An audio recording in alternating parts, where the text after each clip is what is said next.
Okay, under Hal Joseph Presents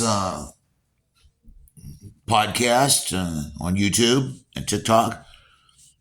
This is now part 3 of my short story, The Bells of Beechwood. Other 2 parts have already been narrated. Part 3, without further ado.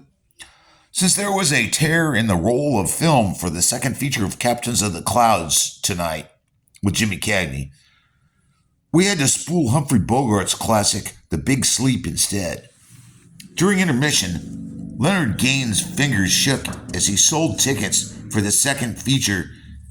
He handled himself in a dope-addled, slipshod manner, while I, Joseph Murphy Holiday, on the other hand, basked in the glow of my drugs and alcohol high, selling concessions like a seasoned professional.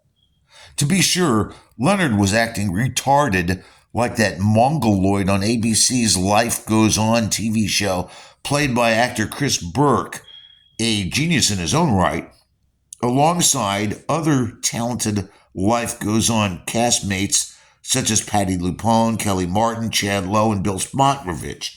Great show. Then it was back to the projection booth for Beechwood Cinema manager Leonard Gaines, joining Bifford, Jeff Joffrey, Roxanne Albaugh, and Skip Underhill for more drug festivities. Ooh.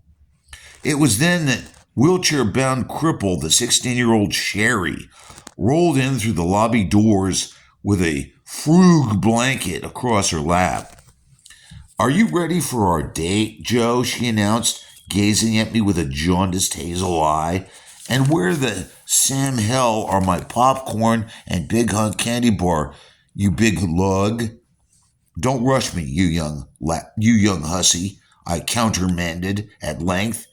"I will deign to wheel you inside the theater proper, since I need to restock the 16-ounce Coke cups for late stragglers. But then I've got to return to my post and field conference calls for Skip Underhill, our dastardly drug dealer of a projectionist during The Big Sleep, which, by the way, was remade with an older Bob Mitchum some years later. Then I've got to snoop around the office, Leonard Gaines' office, in order to find evidence to bust everyone in here big time who are complicit. Are you complicit, Sherry?"